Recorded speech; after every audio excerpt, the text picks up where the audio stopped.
Cement factory के निर्माण में एनओसी ग्राम पंचायत मोसमा के नाम से लिया गया, जबकि वह जमीन नगर परिषद वारसलीगंज के लाखों लोगों के घनी आबादी से सटा हुआ है। सीमेंट फैक्ट्री को आबादी से दूर बनानी चाहिए, परंतु वहां रह रहे जनता को मौत के मुंह में धकेली जा रही है।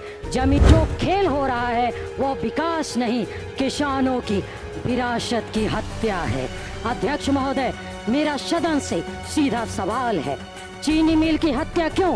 इन पुल गिरे हैं जैसे सुल्तानगंज अगुवानी घाट पुल, क्या यह इंजीनियरिंग की विफलता है या कमीशन खोरी की? नमस्कार, मैं हूं शुभम और आप देख रहे हैं द लीडर न्यूज। देखिए, बाहुबली अशोक महतो, जिन्हें उन्हें समर्थक सरदार अशोक महतो भी कहते हैं, उनकी विधायक पत्नी अनीता देवी ने शेरनी की दहाड़ लगाई। भरे सदन में अडानी सीमेंट फैक्ट्री की पोल खोल कर रख दी। बड़ा तंज कसा नीतीश सरकार पर और यहां तक कह दिया कि सड़कें सिर्फ विज्ञापनों में ही चमक रही है, हकीकत में कुछ और ही बयां कर रही है। क्या कुछ कहा है अनीता देवी ने, आप सबसे पहले वह पूरा वीडियो देखें। जय हिंद। माननीय अध्यक्ष महोदय, राष्ट्रीय जनता दल के राष्ट्रीय अध्यक्ष सामाजिक न्याय के पुरोधा माननीय लालू प्रसाद यादव जी, संकल्पित समर्पित युवा दिलों की धड़कन नेता प्रतिपक्ष माननीय तेजस्वी यादव जी का धन्यवाद और आभार, जिन्होंने मुझे इस लोकतंत्र के मंदिर में बोलने का अवसर प्रदान किए। शुबे बिहार की देवतुल परिवार तुल अभिभावक तुल जनता मालिकों, मुंगेर लोकसभा के सभी जनता मालिकों, नवादा जिले के वारसलीगंज विधानसभा के सभी जनता मालिकों को तहे दिल से धन्यवाद देती हूं। मैं आज पथ निर्माण विभाग अध्यक्ष महोदय, मैं वित्तीय वर्ष 2026-27 के आय व्यय में पथ निर्माण विभाग की अनुदान मांगों पर वाद विवाद एवं विमर्श में सरकार के विपक्ष में बोलने के लिए खड़ी हुई हूं। चमकती सड़कें सिर्फ विज्ञापनों में है, धरातल पर भ्रष्टाचार का गड्ढा है।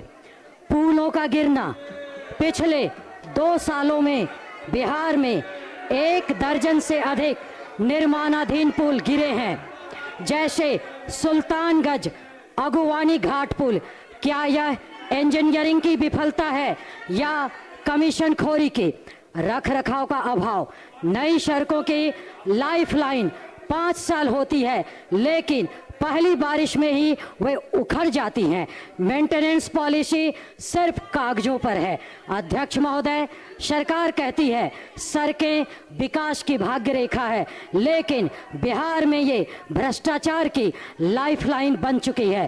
पुल पानी में बह रहे हैं और मंत्री जी नैतिकता की बात कर रहे हैं। महोदय, नवादा जिला में नवादा से पकरी वर्मा होते स्टेट हाईवे जो जमुई तक गई है, यह सड़क दक्षिणी बिहार को देवघर से जोड़ती है। इसे 4 लेन किया जाना अति आवश्यक है। पकरी वर्मा बाजार में हमेशा जाम लगी रहती है। पकरी वर्मा में बाईपास का निर्माण किया जाना बहुत ही जरूरी है। महोदय, मेरे निर्वाचन क्षेत्र वारसलीगंज में पथ निर्माण विभाग की सड़क सरकट्टी मोड़ से काशीचक शुभानपुर होते चातर मोड़ तक 20 किलोमीटर सड़क बहुत ही सक्रिय है। इस जंगल रोड पर गाड़ियों के पास लेने में काफी परेशानी होती है। बरसात में गाड़ियां जगह जगह फंस जाती है। इस सड़क को चौड़ीकरण किया जाना अति आवश्यक है। इस सड़क को चातर मोड़ से धरनी बीघा के रास्ते केशोरी मोड़ तक ले जाना बहुत जरूरी है। महोदय, महत्वपूर्ण सवाल यह है कि सड़क बनाने वाले जितने भी संवेदक ठेकेदार हैं, उसमें अनुसूचित जाति, अनुसूचित जनजाति, अति पिछड़ा वर्गों की हिस्सेदारी नहीं है। इन सभी वर्गों के लिए ठेकेदारी में आरक्षण का प्रावधान भी की मांग मैं करती हूं, ताकि सामाजिक न्याय हो सके। अध्यक्ष महोदय, आज मैं नवादा की उस धरती की आवाज बनकर खड़ी हूं, जहां के किसानों के साथ इस सरकार ने क्रूर मजाक किया है। वारसलीगंज में अडानी सीमेंट फैक्ट्री के नाम पर जो खेल हो रहा है वो विकास नहीं, किसानों की विरासत की हत्या है। अध्यक्ष महोदय, मेरा सदन से सीधा सवाल है, चीनी मिल की हत्या क्यों? वारसलीगंज में दशकों से चीनी मिल बंद पड़ी है, वहाँ की जमीन उपजाऊ है, किसान मेहनती है, वहाँ फिर से चीनी मिल की फैक्ट्री लग सकती थी जिससे गन्ने की खेती को बढ़ावा मिलता, किसानों की खुशहाली लौटती। लेकिन सरकार ने किसानों के हित वाली चीनी मिल को पुनर्जीवित करने के बजाय वहाँ एक प्रदूषणकारी सीमेंट फैक्ट्री का निर्माण किया जा रहा है जो जनहित में काफ़ी गलत है। सरकार ने फैक्ट्री लगाने के लिए सभी मापदंडों का घोर उल्लंघन कर रही है।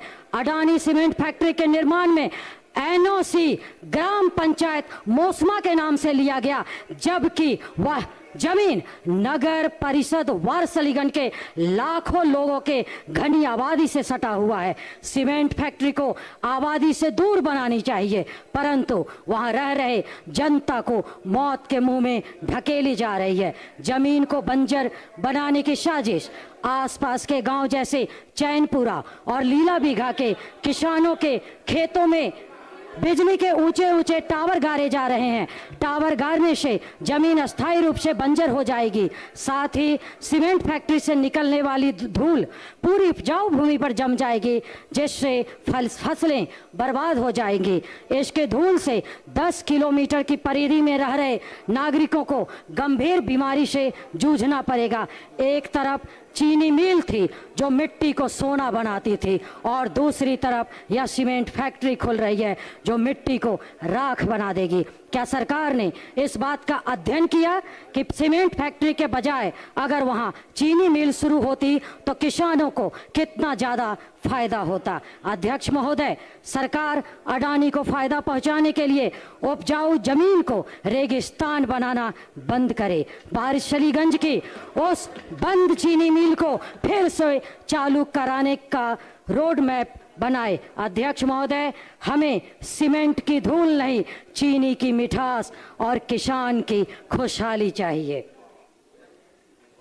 बिहार में पंचायती राज व्यवस्था ने ग्रामीण विकास और राजनीतिक भागीदारी में बड़ी क्रांति लाई है, लेकिन इसके कई नकारात्मक पहलू और चुनौतियां आज भी है जो इसकी सफलता में सबसे बड़ी बाधा बनती है, भ्रष्टाचार और बंदरबाट। पंचायती स्तर पर सरकारी फंड के दुरुपयोग की शिकायतें आम है। नल जल योजना और गली नाली पक्कीकरण जैसी योजनाओं में कमीशनखोरी और घटिया निर्माण सामग्री का मुद्दा अक्सर सामने आता है। विकास कार्यों का लाभ आम जनता तक पहुंचने से पहले ही बिचौलियों के पास चला जाता है। वित्तीय निर्भरता, बिहार की पंचायतों के पास अपने राजस्व के स्रोत बहुत ही सीमित हैं। वो पूरी तरह से राज्य और केंद्र सरकार के फंड पर निर्भर है। जब तक फंड नहीं आता, पंचायतें कोई स्वतंत्र निर्णय नहीं ले पाती। नौकरशाही का हस्तक्षेप है सर। पंचायत प्रतिनिधियों और सरकारी अधिकारियों, वीडियो पंचायत सचिव के बीच अक्सर तालमेल की कमी रहती है। विकास कार्यों की फाइलों को पास कराने के लिए प्रतिनिधियों को लंबी कागजी कार्रवाई और अफसरों की मनमानी का सामना करना पड़ता है। पर्यटन पर मैं बोलना चाहूंगी, काशीचक ब्लॉक के पार्वती पंचायत में पार्वती गांव में पार्वती गुफा में गौतम बुद्ध आए थे और 1 साल तक निवास किए थे।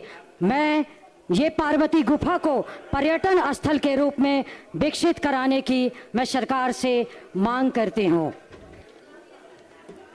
बिहार अनुसूचित जाति एवं अनुसूचित जनजाति कल्याण विभाग की मुख्य कमियां आप सुनिए ध्यान से। छात्रवृत्ति में भारी देरी सबसे बड़ी समस्या पोस्ट मैट्रिक छात्रवृत्ति के वितरण में होती है। तकनीकी खामियों और वेरिफिकेशन की सुस्त प्रक्रिया के कारण छात्रों को समय पर पैसा नहीं मिलता, जिससे उनकी पढ़ाई प्रभावित होती है।